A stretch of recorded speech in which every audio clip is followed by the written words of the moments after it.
JDS ಪಕ್ಷ ಮುಗ್ದೇ ಹೋಯ್ತು. JDS ಪಕ್ಷ ಮೇಲೇಳಲಿಕ್ಕೆ ಸಾಧ್ಯನೇ ಇಲ್ಲ. 12 ಜನ 13 ಜನ 14 ಜನ ಶಾಸಕರು JDS ಪಕ್ಷ ಬಿಟ್ಟು ಹೊರಟೇ ಬಿಟ್ರು ಅಂತಕ್ಕಂಥ ಮಾತನ್ನ ಇಡೀ ರಾಜ್ಯದಲ್ಲೂ ಹೇಳಿದ್ರು. ನಮ್ಮ ಮಾಧ್ಯಮದ ಮಿತ್ರರು ಇಲ್ಲಿ ಕೂತವ್ರೆ, ಹಲವಾರು ಮಾಧ್ಯಮದಲ್ಲಿ ನನ್ನ ಹೆಸರು ಸಹ ಹೇಳಿದ್ರು, ನಮ್ಮ ಮುಳಬಾಗಿಲು ಮಂಜಣ್ಣ ಅವರ ಹೆಸರು ಹೇಳಿದ್ರು, ಶಿಡ್ಲಘಟ್ಟ ರವಿಯಣ್ಣ ಅವರ ಹೆಸರು ಸಹ ಹೇಳಿದ್ರು, ಕೇರ್ಪೇಟೆ ಮಂಜಣ್ಣ ಅವರ ಹೆಸರು ಸಹ ಹೇಳಿದ್ರು, ಹಾಸನ ಸ್ವರೂಪಣ್ಣ ಅವರ ಹೆಸರು ಸಹ ಹೇಳಿದ್ರು. ಇವರೆಲ್ಲ JDS ಪಕ್ಷವನ್ನ ಬಿಟ್ಟು ಹೊಟ್ಟೋಗ್ಬಿಡ್ತಾರೆ. ಕಾಂಗ್ರೆಸ್ ಪಕ್ಷಕ್ಕೆ 12 ಜನ 13 ಜನ ಶಾಸಕರು ಹೊರಟೋದ್ರು ಅಂತ ಪ್ರತಿ ದಿವಸ ಪತ್ರಿಕೆಗಳಲ್ಲೂ ಬರೆದ್ರು, ನಮ್ಮ ಟಿವಿಗಳಲ್ಲೂ ಸಹ ಬಹಳ ದೊಡ್ಡದಾಗಿ ತೋರಿಸಿದ್ರು. ಒಬ್ರು ಹೋದ್ರ? ಯಾರಾದರೂ ಒಬ್ರು ಹೋಗಿದಾರಾ? ಯಾರೂ ಹೋಗಲ್ಲ. ನಮ್ಮ JDS ಪಕ್ಷದ 18 ಜನ ಶಾಸಕರು ಇವತ್ತೊಬ್ಬರು ಸಹ ನಮ್ಮ JDS ಪಕ್ಷವನ್ನ ಬಿಟ್ಟು ಹೋಗ್ತಕ್ಕಂಥ ಪ್ರಶ್ನೆ ಇಲ್ಲ. ಈ ಪಕ್ಷವನ್ನ ಕಟ್ಟಿರ್ತಕ್ಕಂಥವರು ನಿಮ್ಮೆಲ್ಲರ ನೆಚ್ಚಿನ ನಾಯಕರು, ಈ ನಾಡು ಕಂಡಂಥ ಮುತ್ಸದ್ದಿ ರಾಜಕಾರಣಿಗಳು, ಮಾಜಿ ಪ್ರಧಾನಮಂತ್ರಿಗಳು, ಹಿರಿಯರಾದಂಥ ದೇವೇಗೌಡ ಅಪ್ಪಾಜಿಯವರು ಈ ಪಕ್ಷವನ್ನು ಕಟ್ಟಿದ್ದಾರೆ. ನಿಮ್ಮಂಥ ನೂರಾರು ನಿಷ್ಠಾವಂತ ಕಾರ್ಯಕರ್ತರ ಜೊತೆಗೆ ಈ ಪಕ್ಷವನ್ನು ಕಟ್ಟಿದ್ದಾರೆ. ಕಟ್ಟಿದಂಥ ಪಕ್ಷವನ್ನು ಕುಮಾರಣ್ಣ ಅವರು ಉಳಿಸಿ ಬೆಳೆಸಿದ್ದಾರೆ, ಇಲ್ಲಿ ತನಕ ತಂದು ನಿಲ್ಲಿಸಿದ್ದಾರೆ. ಕುಮಾರಣ್ಣವರು ಸಹ ಇನ್ನೂ ಶಕ್ತಿಯುತವಾಗಿದ್ದಾರೆ. ಇವತ್ತು ಈ ಪಕ್ಷದಲ್ಲಿ ರಾಜ್ಯಾಧ್ಯಕ್ಷರಾಗಿದ್ದಾರೆ. ಅವರು ಕೇಂದ್ರ ಸರ್ಕಾರದಲ್ಲಿ ಮಂತ್ರಿಗಳಾಗಿದ್ದಾರೆ. ಬಹಳ ಅದ್ಭುತವಾಗಿ ಕೆಲಸವನ್ನು ಮಾಡ್ತಾ ಇದ್ದಾರೆ. ಬಹುಶಃ ನೀವೆಲ್ಲ ನೋಡಿರ್ತೀವಿ. ಇವತ್ತು ರೈತರು ಸಂಕಷ್ಟಕ್ಕೆ ಸಿಲುಕಿದಂಥ ಸಂದರ್ಭದಲ್ಲಿ ಯಾರಾದರೂ ಅವ್ರ ಪರ ಧ್ವನಿ ಎತ್ತಾರೆ ಅಂತ ಹೇಳಿದ್ರೆ ಅದ್ರ ಏಕೈಕ ನಾಯಕ ನಮ್ಮ ಕುಮಾರಣ್ಣ ಅವರು. ಬಹುಶಃ ಇವತ್ತು ಕೇಂದ್ರ ಸರ್ಕಾರದಲ್ಲಿ ನಮ್ಮ ಭಾಗದ ಹೊಗೆಸೊಪ್ಪಿನ ರೈತರು ಬಹಳ ಸಂಕಷ್ಟ ಪರಿಸ್ಥಿತಿಯಲ್ಲಿ ಇದ್ರು. ನಾನು ನಮ್ಮ ನಿಖಿಲ್ ಕುಮಾರಣ್ಣ ಅವ್ರಿಗೆ ಹೇಳಿದೆ, ದಯಮಾಡಿ ಈ ರೀತಿ ಪರಿಸ್ಥಿತಿ ಉಂಟಾಗಿದೆ, ನೀವು ನೆರವಿಗೆ ಧಾವಿಸಬೇಕು ಅಂತ ಹೇಳಿದೆ. ಇಮಿಡಿಯೇಟ್ ಆಗಿ ಅವರು ಕುಮಾರಣ್ಣ ಅವರ ಗಮನಕ್ಕೆ ತಂದು ದೆಹಲಿಗೆ ನಿಯೋಗವನ್ನು ಕರೆದುಕೊಂಡು ಹೋಗಿ ನಮ್ಮ ಭಾಗದ ಹೊಗೆಸೊಪ್ಪಿನ ರೈತರಿಗೆ ತೊಂದರೆ ಆಗದ ರೀತಿಯಲ್ಲಿ ನೋಡ್ಕೊಂಡಂಥವರು ನಮ್ಮ ನಿಖಿಲ್ ಕುಮಾರಸ್ವಾಮಿ ಅವರು, ಕುಮಾರಣ್ಣ ಅವರು. ನಾನು ಮೊನ್ನೆ ತಾನೇ ನಮ್ಮ ಮುಳಬಾಗಿಲು ಶಾಸಕರಾದಂಥ ಮಂಜಣ್ಣ ಅವರು ಸ್ಟ್ರೈಕ್ ಮಾಡ್ತಾ ಇದ್ರು ಅಲ್ಲಿ ವಿಧಾನಸೌಧದ ಮುಂದೆ. ನಮ್ಮ ಬೆಳೆಗಾರರಿಗೋಸ್ಕರ ಹೋರಾಟವನ್ನು ಮಾಡ್ತಾ ಇದ್ರು ನಮ್ಮ ವಿಧಾನಸೌಧದ ಮುಂದೆ. ನಾನು ನೋಡಿದೆ, ನಾನು ಬಂದಿರಲಿಲ್ಲ ಅವತ್ತು, ಟಿವಿಲಿ ಗಮನಿಸಿದೆ. ಅದಾದ ನಂತರ ಹೇಳಿದ್ರು ಕುಮಾರಣ್ಣವರು ಇವತ್ತು ನಮ್ಮ ಮಾವು ಬೆಳೆಗಾರ ನೆರವಿಗೆ ಬಂದಂಥವ್ರು ಕುಮಾರಣ್ಣ ಅವರು ಅಂತ ಹೇಳಿದ್ರು. ಬಹುಶಃ ಈ ರೀತಿ ನಮ್ಮ ರೈತರ ವಿಚಾರದಲ್ಲಿ ವಿಶೇಷವಾದಂಥ ಆಸಕ್ತಿಯನ್ನು ವಹಿಸಿರ್ತಕ್ಕಂಥವ್ರು ನಮ್ಮ ಕುಮಾರಣ್ಣವರು. ಆಂಧ್ರ ಪ್ರದೇಶದ ವೈಜಾಗ್ನಲ್ಲಿ 10,000 ಜನರು, 10,000 ಕಾರ್ಮಿಕರು ಇನ್ನೇನೋ ತಮ್ಮ ಜೀವನ ಅಳಿಸೋಗುತ್ತೆ ಅಂತಕ್ಕಂಥ ಸಂದರ್ಭದಲ್ಲಿ ಅವ್ರ ನೆರವಿಗೆ ಧಾವಿಸಿದಂಥವರು ಕುಮಾರಣ್ಣ ಅವರು. ಕುಮಾರಣ್ಣ ಅವ್ರನ್ನ ಕರೆಸಿ ಆಯನ ಅಭಿಷೇಕ ಮಾಡಿದ್ರು. ನಮ್ಮ ಕರ್ನಾಟಕ ರಾಜ್ಯದಲ್ಲಿ ಏನಾಗ್ತಾ ಇದೆ, ಆಂಧ್ರ ಪ್ರದೇಶದಲ್ಲಿ ಅಂತ ಬೆಳವಣಿಗೆ ಆಗಬೇಕು ಅಂತ ಹೇಳಿದ್ರೆ ಕರ್ನಾಟಕದಲ್ಲಿ ಯಾಕೆ ಸಾಧ್ಯ ಇಲ್ಲ ಅಂತಕ್ಕಂಥ ಪ್ರಶ್ನೆನ ನಾವೆಲ್ಲರೂ ಸೇರಿ ನಮ್ಮ ರಾಜ್ಯ ಸರ್ಕಾರಕ್ಕೆ ಮಾಡಬೇಕು. ಅಲ್ಲಿ ಚಂದ್ರಬಾಬು ನಾಯ್ಡು ಅವರು ಕುಮಾರಣ್ಣ ಅವ್ರ ಬಾರಿಗೆ 100 ಬಾರಿ ಬಂದು, ತೆಲಂಗಾಣ ಮುಖ್ಯಮಂತ್ರಿ ರೇವಂತ್ ರೆಡ್ಡಿ ಅವರು ಸಹ ಕಾಂಗ್ರೆಸ್ ಪಕ್ಷದವರೇ, 100 ಬಾರಿ ಕುಮಾರಣ್ಣ ಹತ್ರ ಹೋಗಿ ಕೂತ್ಕೊಂಡು ಚರ್ಚೆ ಮಾಡಿ ಅವ್ರ ರಾಜ್ಯಕ್ಕೆ ಆಗಬೇಕಾಗಿರ್ತಕ್ಕಂಥ ಕೆಲಸ ಕಾರ್ಯಗಳನ್ನು ಮಾಡಬೇಕಾದ್ರೆ ನಮ್ಮ ರಾಜ್ಯದಲ್ಲಿ ಕಾಂಗ್ರೆಸ್ ಪಕ್ಷ ಅಧಿಕಾರದಲ್ಲಿ ಇದೆ. ಬಹುಶಃ ಇವತ್ತು ನಮಗೆ ಯಾವುದೇ ಪಕ್ಷ ಅಧಿಕಾರದಲ್ಲಿರಲಿ, ಅದು JDS ಇರ್ಬೋದು, BJP ಇರ್ಬೋದು, ಕಾಂಗ್ರೆಸ್ ಇರ್ಬೋದು, ನಮಗೆ ಆಗಬೇಕಾಗಿರ್ತಕ್ಕಂಥದ್ದು ನಮ್ಮ ಜನರ ಕೆಲಸ, ಅವರ ಕಷ್ಟ ಸುಖಗಳಿಗೆ ಸ್ಪಂದಿಸ್ತಕ್ಕಂಥ ಕೆಲಸ ಆಗಬೇಕು. ಕುಮಾರಣ್ಣ ಅವ್ರ ಬಳಿ ಹೋಗಿ ಕೂತ್ರೆ ಈ ಭಾಗಕ್ಕೆ ಶಿಡ್ಲಘಟ್ಟ ಇರ್ಬೋದು, ಹಲವಾರು ವಿಧಾನಸಭಾ ಕ್ಷೇತ್ರಗಳಿಗೆ ಇವತ್ತು ಕಾರ್ಖಾನೆಗಳನ್ನ ತರ್ತಕ್ಕಂಥ ಅವಕಾಶಗಳಿದ್ದಾವೆ. ಒಂದೇ ಒಂದು ಬಾರಿ ನಮ್ಮ ರಾಜ್ಯ ಸರ್ಕಾರದ ಪ್ರತಿನಿಧಿಗಳಾಗಲಿ, ಮುಖ್ಯಮಂತ್ರಿಗಳಾಗಲಿ, ಉಪಮುಖ್ಯಮಂತ್ರಿಗಳಾಗಲಿ ಕುಮಾರಣ್ಣ ಅವ್ರನ್ನ ಭೇಟಿ ಮಾಡ್ತಕ್ಕಂಥ ಪ್ರಯತ್ನವನ್ನು ಸಹ ಮಾಡಿಲ್ಲ.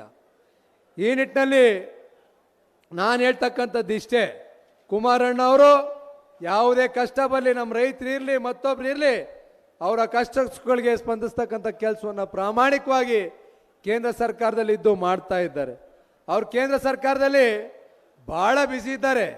ಇವತ್ತು ಎರಡು ನರೇಂದ್ರ ಮೋದಿಜಿಯವರು ಉಕ್ಕು ಬೃಹತ್ ಕೈಗಾರಿಕೆ ಎರಡು ಬೃಹತ್ ಖಾತೆಗಳನ್ನ ಇವತ್ತು ಕುಮಾರಣ್ಣ ಅವರ ಹೆಗಲಿಗೆ ಹೊಣೆಯನ್ನು ಹಾಕಿದ್ದಾರೆ. ಇವತ್ತು ಕರ್ನಾಟಕ ರಾಜ್ಯಕ್ಕೆ ಪ್ರತಿನಿತ್ಯ ಸಿಗ್ತಾ ಇದ್ರು. ಒಬ್ಬ ಸಾಮಾನ್ಯ ರೈತನಿಂದ ಹಿಡಿದು ಯಾವುದೇ ಮುಖಂಡ ಹೋದ್ರೂ ಸಹ ಸಿಗ್ತಾ ಇದ್ರು. ಇವತ್ತು ಆ ಪರಿಸ್ಥಿತಿ ಇಲ್ಲ. ಅವರು ದೆಹಲಿಗೆ ಹೋಗಿ 24 ಗಂಟೆಗಳ ಕಾಲ ಕೆಲಸವನ್ನು ಮಾಡಬೇಕಾದಂಥ ಪರಿಸ್ಥಿತಿ ಇವತ್ತು ನಮ್ಮ ರಾಜ್ಯದಲ್ಲಿ ನಿರ್ಮಾಣ ಆಗಿದೆ.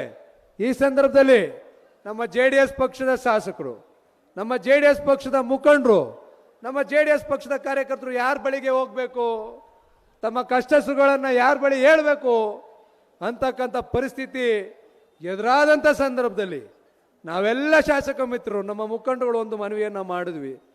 ಇವತ್ತು ನಿಖಿಲ್ ಕುಮಾರಸ್ವಾಮಿ ಅವರು ನಮ್ಮೆಲ್ಲ ಯುವಕರ ಆಶಾ ಕಿರಣ ಅವರು. ಬಹುಶಃ ಇವತ್ತು ಚನ್ನಪಟ್ಟಣ ಕ್ಷೇತ್ರದಲ್ಲಿ ಸ್ಪರ್ಧೆಯನ್ನು ಮಾಡಿದ್ರು. ಅವ್ರು ನಿಲ್ತಕ್ಕಂಥ ಅವಶ್ಯಕತೆ ಇರಲಿಲ್ಲ. JDS ಪಕ್ಷದ ಉಳಿವಿಗಾಗಿ, ನಮ್ಮ ಕಾರ್ಯಕರ್ತರ ಉಳಿವಿಗಾಗಿ ಇವತ್ತು ಚನ್ನಪಟ್ಟಣದಲ್ಲಿ ಸ್ಪರ್ಧೆಯನ್ನು ಮಾಡಿದ್ರು. ಅಲ್ಲೇನೋ ಆಯ್ತು ಬಿಡಿ, ಇರಲಿ. ಆದರೂ ಸಹ ಅವರು ಎದೆಗುಂದಿಲ್ಲ. ಇವತ್ತು ಇಡೀ ರಾಜ್ಯದಲ್ಲಿ ದೇವೇಗೌಡ ಅಪ್ಪಾಜಿಯವರು ಕಟ್ಟಿದಂಥ ಪಕ್ಷವನ್ನ, ಕುಮಾರಣ್ಣ ಅವರು ಉಳಿಸಿ ಬೆಳೆಸಿರ್ತಕ್ಕಂಥ ಪಕ್ಷದ ಜವಾಬ್ದಾರಿಯನ್ನ ನಾನು ತೆಗೆದುಕೊಳ್ತೀನಿ.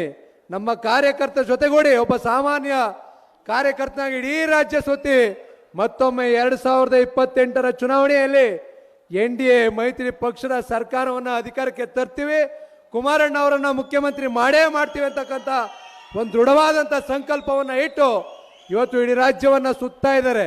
ನಾವು ಅವರಲ್ಲಿ ಮನವಿ ಮಾಡ್ತಾ ಇರ್ತಕ್ಕಂಥದ್ದು ಇಷ್ಟೇ, ನಮ್ಮ ಪಕ್ಷದಲ್ಲಿ ನೀವು JDS ಪಕ್ಷದ ರಾಜ್ಯಾಧ್ಯಕ್ಷರಾಗಬೇಕು.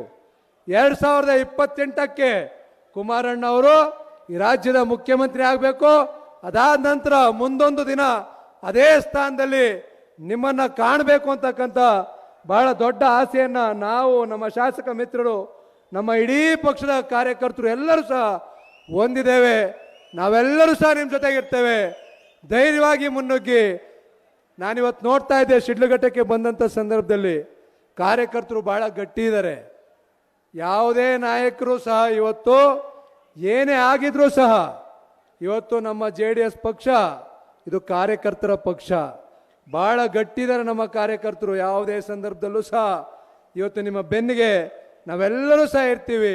ಪಕ್ಷವನ್ನು ಮುನ್ನಡೆಸಬೇಕಾದಂಥ ಜವಾಬ್ದಾರಿ ನಿಮ್ಮ ಮೇಲಿದೆ. ಅದನ್ನು ಬಹಳ ಪ್ರಾಮಾಣಿಕವಾಗಿ ನೀವು ಇಡೀ ರಾಜ್ಯದಲ್ಲಿ ಮಾಡ್ತಾ ಇದ್ದೀರಿ.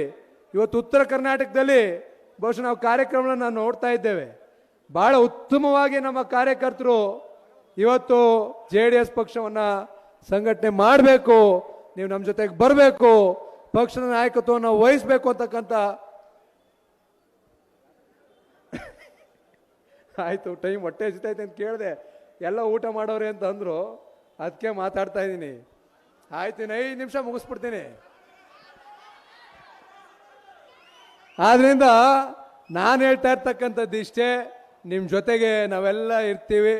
ಮತ್ತೊಮ್ಮೆ JDS ಪಕ್ಷ, BJP ಪಕ್ಷ ಮೈತ್ರಿ 2028ಕ್ಕೆ ಸರ್ಕಾರ ತರ್ತಕ್ಕಂಥ ಸಂಕಲ್ಪವನ್ನು ನಿಖಿಲ್ ಕುಮಾರಸ್ವಾಮಿ ಅವರು ಮಾಡಿದ್ದಾರೆ.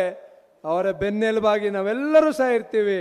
ಶಿಡ್ಲಘಟ್ಟದಲ್ಲಿ 2028ರಲ್ಲಿ ನಾನು ಇವತ್ತು ಗಮನಿಸ್ತಾ ಇರ್ತಕ್ಕಂಥದ್ದು, ರವಿಯಣ್ಣ ಕಳೆದ ಬಾರಿ ಎಷ್ಟೊಂದು 12,000ದಲ್ಲಿ ಗೆದ್ದಿದ್ರಾ? 12,000 ಮತಗಳ ಅಂತರ. ಎಷ್ಟು? 17,000 ಮತಗಳ ಅಂತರದಿಂದ ಗೆದ್ದಿದ್ರು. ನಾನು ಈ ಭಾಗದಲ್ಲಿ ನಾನು ನೋಡ್ತಾ ಇದ್ರೆ ಮುಂದಿನ ಬಾರಿ ಕನಿಷ್ಠ ಪಕ್ಷ 35,000-40,000 ಮತಗಳ ಅಂತರದಿಂದ ಗೆಲ್ತಾರೆ ಅಂತಕ್ಕಂಥದ್ದು ನಾನು, ನಮ್ಮ ಕಾರ್ಯಕರ್ತರ ಉತ್ಸಾಹ. ಇಲ್ಲಿ ಯಾವುದೇ ಜಾತಿ ಇಲ್ಲ, ಮತ ಇಲ್ಲ. ಇಲ್ಲಿ JDS ಪಕ್ಷ, ರವಿಯಣ್ಣ ಅವರ ಅಭಿಮಾನಿಗಳು, ನಿಖಿಲ್ ಕುಮಾರಸ್ವಾಮಿ ಅವರ ಅಭಿಮಾನಿಗಳು, ಕುಮಾರಣ್ಣ ಅವರ ಅಭಿಮಾನಿಗಳು, ದೇವೇಗೌಡ ಅಪ್ಪಾಜಿ ಅವರ ಅಭಿಮಾನಿಗಳು, ಇಷ್ಟೇ ನಮ್ಮ ಕಣ್ಣಿಗೆ ಕಾಣಿಸ್ತಾ ಇರ್ತಕ್ಕಂಥದ್ದು ಇವತ್ತು. ಇಷ್ಟು ಹೇಳ್ತಾ ನಮ್ಮ ರವಿಯಣ್ಣ ಅವ್ರ ಬಗ್ಗೆ 2 ಮಾತು ಹೇಳಬೇಕು ನಾನು. ಇವತ್ತು ನಾವಾದರೂ ಮೊದಲನೇ ಬಾರಿ ಆಯ್ಕೆಯಾಗಿರ್ತಕ್ಕಂಥ ಶಾಸಕರು, ನಮ್ಮ ಜೊತೆಗೆ ಅವರು ಸಹ ಮೊದಲನೇ ಬಾರಿಗೆ ಆಯ್ಕೆಯಾಗಿರ್ತಕ್ಕಂಥವ್ರು. ಆದರೆ ಕಳೆದ ಬಾರಿ 2018ರಲ್ಲಿ ನಿಂತು ಅವರು ಸ್ವಲ್ಪ ಮತಗಳ ಅಂತರದಿಂದ ಸೋತಿದ್ರು. ಈ ಪಕ್ಷವನ್ನು JDS ಪಕ್ಷವನ್ನು ಕಟ್ಟಬೇಕಾದ್ರೆ ಅವರ ಇಡೀ ಕುಟುಂಬದ ಶಕ್ತಿಯನ್ನು ವಿನಿಯೋಗಿಸಿದ್ದಾರೆ. ಅವರ ಇಡೀ ಕುಟುಂಬ ದೇವೇಗೌಡ ಅಪ್ಪಾಜಿಯವ್ರ ಜೊತೆಗಿಂದ ಹಿಡಿದು ಇವತ್ತಿನವರೆಗೂ ಸಹ JDS ಪಕ್ಷಕ್ಕೋಸ್ಕರ ತನು ಮನ ಧನ ಎಲ್ಲವನ್ನ ಇವತ್ತು ಈ ಪಕ್ಷಕ್ಕೆ ಕೊಟ್ಟಿದ್ದಾರೆ. ಇಂಥ ನಿಷ್ಠಾವಂತ ಕಾರ್ಯಕರ್ತರಿವರೆಗೂ ಯಾರು JDS ಪಕ್ಷಕ್ಕೆ ಏನು ಮಾಡಲಿಕ್ಕೆ ಸಾಧ್ಯ ಇಲ್ಲ. ಇವತ್ತು ನಾವು ಸೇರ್ತಾ ಇರ್ತೀವಿ ಅಂದರೆ ನಾವು ಅಧಿವೇಶನ ನಡೀತಕ್ಕಂಥ ಸಂದರ್ಭದಲ್ಲಿ ನಾವಾದರೂ ಒಂದು ದಿವಸ 2 ದಿವಸ ಬೆಂಗಳೂರಿಗೆ ಬಂದು ಉಳಿತೀವಿ. ನಮ್ಮ ರವಿ ಅಣ್ಣ ಒಂದು ದಿವಸನೂ ಬಹುಶಃ ಕ್ಷೇತ್ರ ಬಿಟ್ಟಿಲ್ಲ ಅಂತ ನನ್ನ ಭಾವನೆ. ಒಂದೇ ಒಂದು ದಿವಸನೂ ಈ ಕ್ಷೇತ್ರ ಬಿಟ್ಟು ಹೋಗಿಲ್ಲ. ನಾವಾದರೂ ನಮ್ಮ ಸಹಕಾರ ಕ್ಷೇತ್ರ ಚುನಾವಣೆ, ಬೇರೆ ಚುನಾವಣೆ, ನಮ್ಮ ಅಧಿವೇಶನ ಆಳು ಮೂಳು ಅಂತೇಳಿ ಒಂದು 3-4 ದಿವಸನಾದರೂ ಬಂದು ಬೆಂಗಳೂರಲ್ಲಾದರೂ ಉಳ್ಕೊಳ್ತೀವಿ. ಒಂದೇ ದಿವಸ ಕ್ಷೇತ್ರ ಬಿಟ್ಟಿಲ್ಲದೆ ಇರ್ತಕ್ಕಂಥ ಏಕೈಕ ಶಾಸಕ 224 ಜನದಲ್ಲಿ ಯಾರಾದರೂ ಇದ್ರೆ ಅದು ನಮ್ಮ ರವಿಯಣ್ಣ ಅವರು. ಜೊತೆಗೆ ಆಯ್ತು, ಒಂದೇ ನಿಮಿಷ, ವಿಶೇಷವಾಗಿ ನಮ್ಮ ಪಕ್ಷದಲ್ಲಿ ನಾವು 18 ಜನ ಶಾಸಕರು ಇವತ್ತು ಇರ್ತಕ್ಕಂಥದ್ದು. 18 ಜನರಲ್ಲೂ ಅತಿ ಹೆಚ್ಚು ಕೆಲಸವನ್ನು, ಅಭಿವೃದ್ಧಿ ಕೆಲಸವನ್ನು ಯಾರಾದರೂ ತಂದಿದ್ರೆ ಅದು ನಮ್ಮ ರವಿಯಣ್ಣ ಅವರೇ. ಹೆಂಗ್ ತಂದವ್ರೆ ಅಂತ ಗೊತ್ತಿಲ್ಲ, ಹೆಂಗ್ ತಂದವ್ರೆ ಅಂತ ನಾನಂತೂ ಹೇಳಕ್ ಸಾಧ್ಯ ಇಲ್ಲ. ನಾನು ಹೇಳ್ತಾ ಇರ್ತೀನಿ, ರವಿಯಣ್ಣ ಅದು ಹೆಂಗೆ ನನಗೊಂಚೂರು ಹೇಳ್ಕೊಡು, ನಮಗೊಂಚೂರು ಅಭಿವೃದ್ಧಿ ಕೆಲಸ ಕಾರ್ಯ ಥರದ್ದು ಹೇಳ್ಕೊಡು ಅಂತ ಹೇಳ್ತಾ ಇರ್ತೀನಿ. ಆ ರೀತಿಯಲ್ಲಿ ಇವತ್ತು ನಾವೆಲ್ಲರೂ ಸಹ ರವಿಯಣ್ಣ ಅವರಿಂದ ಕಲಿಬೇಕಾಗಿರ್ತಕ್ಕಂಥ ಅನೇಕ ಪಾಠಗಳು ಇದ್ದಾವೆ.